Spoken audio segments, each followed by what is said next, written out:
Hi, welcome to NonStopChess channel. Today we will analyze a game where Carlsen, the current world champion in chess, got defeated by a Brazilian grandmaster using a beautiful queen sacrifice. Let's look into the game. Here white played e4 and Carlsen playing black responded with d5. White accepted the Scandinavian defense, played e into d5.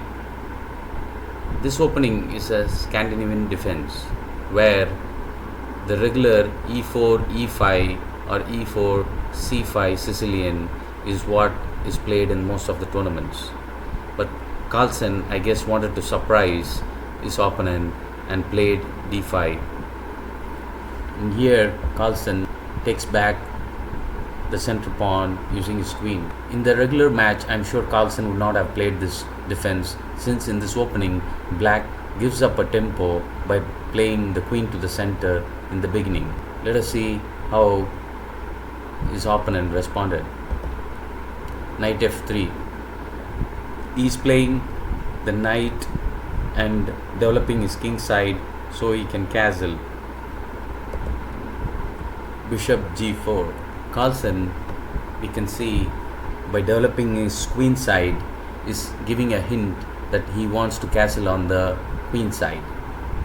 Bishop e2. His opponent plays nc6. Now white responds with nc3. So this is the tempo by playing this opening Scandinavian defense. Here the queen, being the most valuable piece, if attacked by a minor piece, has to retreat, by that giving a tempo. Queen d7. Now white wants to move the black bishop away, so plays the h3. Here Carlsen exchanges his bishop for the knight. As I said, since Carlsen developed the queen side, he gave a hint that he planned for a queen side castle. Now white castles on the king side since his king side is developed. Nd4. This is the first mistake by Carlsen, since he went for an attack even before his king side is developed. Even for a grandmaster, never violate the principle of going into an attack without development of all the pieces and connecting the rooks. We will see how white will follow all the rules of developing all the piece and connecting the rooks. In the end, even if he is a world chess champion, he is going to lose if he doesn't follow this principle. White, seeing that black is coming into attack without development, tries to counter attack in the king side. Usually when you do a king side castle, the faster you attack the a7 square, black is going to lose, since the a7 square, the king, while doing the queen side castle, has to move one more square to protect this pawn. So that's what white immediately trying to attack that pawn. So he plays a4. Now that white is attacking, black has to move his king to protect that a7 pawn. Now white responds with nd5. Here the idea of white is, if the knight takes knight in the b5, he will sacrifice this pawn where the queen will take it back. Since the a file gets open, white doesn't mind sacrificing that the a file is actually will get open if he takes it with the knight. So he takes the bishop in the f3. Now white accepts that knight. Black now plays a6 to move away this knight which is there in the b5 square. From now onwards, white starts the sacrifice. He plays c4 since he is fine giving up this knight for this open file. Black Carlsen doesn't accept the knight and instead now goes for developing the king side. Here white plays d4. Now Carlsen makes a mistake here of taking the centralized pawn, and still he's not developed three of his pieces, and we will see how this mistake cost the game. Now white has completed all the development of his pieces. He's developed his king side, he's castled, and his rook is connected, which means now you're ready for sacrifice and attacking. So white has followed the principle, and now he's ready for going and attacking the black king.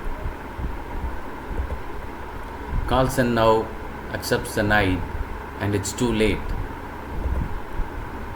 A into b5. The a file is now open, and the bishop is attacking the c7 square, and the queen is attacking the b7 square. So there is a very strong attack on the king side, and three of his pieces is yet to develop. Sensing the danger, Carlsen now moves bishop d6.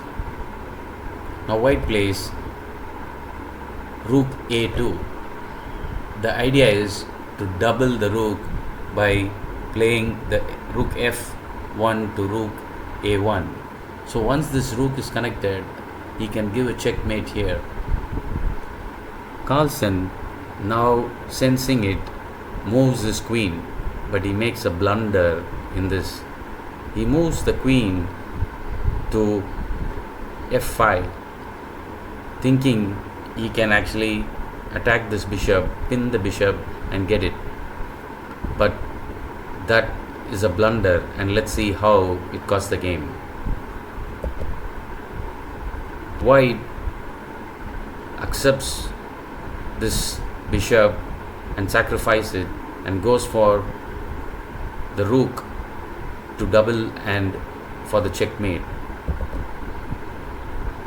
Now, sensing the danger, instead of taking the bishop, Carlsen moves his king to c8, so he can escape to d. If there is a check by the rook, he can escape to the d7 square and come to a safer place. And since he is a piece up, he will win the game if the king has an escape square. Now pause the video and see what white could have done, which will give no option for black to escape. Okay, the move that white played is queen c6. Though it looks like a queen sacrifice, this is a brilliant move where there is no defense for black. Now if black is accepting it with the pawn,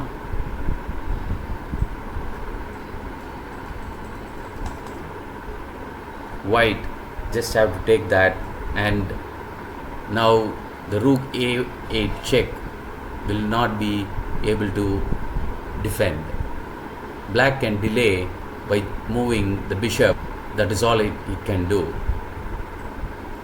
So hope you all like this beautiful game, where even if a world champion doesn't follow the principle of development of the pieces before going for an attack, is going to lose the game. To summarize, even if you're playing a stronger opponent, you can surprise him by sacrificing and creating an imbalance. Hope you get to play such games with your family and friends. Thank you.